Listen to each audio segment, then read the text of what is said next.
This is Sloni from zenonco.io and Love Heals Cancer. So this video is about power of input. Input का मतलब है कि जो भी इनपुट हम अपने माइंड को, अपने सीपीयू को देते हैं, वही आउटपुट हमें लाइफ में मिलता है।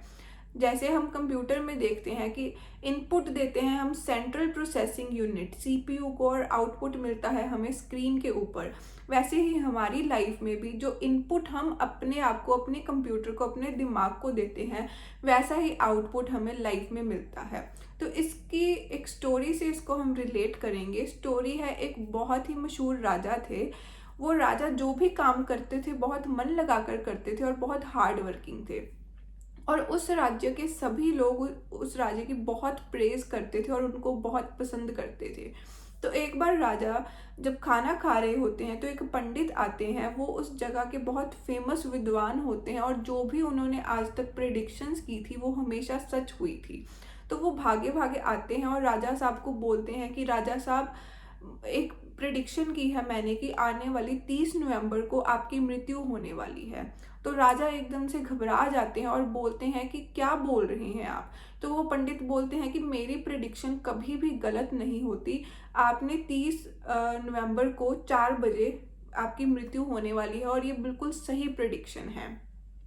तो ये सुनकर राजा एकदम से घबरा जाते हैं और राज्य के सभी लोग एक बार हैरान हो जाते हैं कि ये पंडित क्या बोल रहे हैं। तो जैसे वो राजा उस खबर को सुनते हैं तो धीरे धीरे उनका जो, रात को वो सो नहीं पाते इस चिंता से कि वो बहुत जल्दी उनकी मृत्यु होने वाली है। तो धीरे धीरे उनकी जो खाने की कैपेसिटी होती है वो कम हो जाती है। वो जहाँ 4-5 रोटियां खाते थे वो एक चपाती पर आ जाते हैं, और धीरे धीरे देखते देखते वो बिल्कुल बेड रिडन हो जाते हैं। और उनकी आखिरी इच्छा होती है कि 30 नवंबर को जब उनकी मृत्यु होने वाली हो तो सारे राज्य के लोग उस महल में आए। तो वो राजा को जब सभी देखते हैं कि वो बीमार हो गया है तो सबको उस पंडित की बातों पर बहुत बिलीव हो जाता है कि अगर पंडित जी ने बोला है, जो प्रेडिक्शन की है, इसीलिए वो राजा साहब जो है इतने वीक हो गए हैं, बीमार हो गए हैं, बेड रिडन हो गए हैं। तो जैसे जैसे राजा साहब की हालत खराब होती है, जैसे जैसे उनकी मृत्यु का दिन पास आने वाला होता है, तो मंत्री बहुत ही चिंता में हो जाते हैं और मंत्री उस पंडित जी के पास जाकर पूछते हैं कि क्या आप एक बार फिर से भविष्यवाणी कर सकते हैं। तो वो पंडित जी बोलते हैं कि मेरी भविष्यवाणी कभी गलत नहीं होती, ये बिल्कुल सही है कि राजा साहब 30 नवंबर को 4 बजे मरने वाले हैं। तो जैसे जैसे उनका टाइम पास आता है सभी बहुत उदास रहने लग जाते हैं, और जिस दिन 30 नवंबर को 4 बजे उनकी मृत्यु का राजा साहब की सभी वेट कर रहे होते हैं, तो 3 बजे जब सभी लोग उस राज्य घराने में इकट्ठे होते हैं तो मंत्री जी एकदम से बोलते हैं कि पंडित जी आप एक बार फिर से ये प्रिडिक्शन कीजिए। तो वो पंडित बहुत ही गुस्से में आ जाते हैं और बोलते हैं कि मेरी भविष्यवाणी कभी गलत नहीं होती। और वो फिर से वो प्रिडिक्ट करते हैं और बोलते हैं हाँ राजा अभी 4 बजे मरने वाले हैं। फिर से वो जो मंत्री जी होते हैं बोलते हैं कि एक बार आप मेरे कहने पर फिर से प्रिडिक्शन कीजिए। वो फिर से करते हैं तो सेम प्रिडिक्शन उनका रिजल्ट आता है।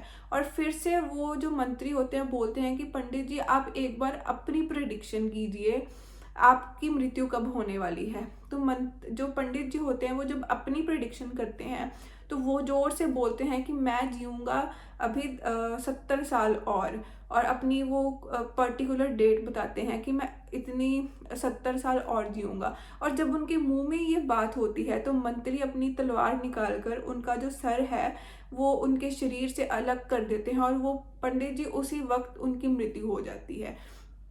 तो ये कर कर मंत्री जी बोलते हैं कि जिस पंडित की बात पर हम यकीन कर रहे हैं उसकी अपनी जीवन की भविष्यवाणी तो गलत हो गई।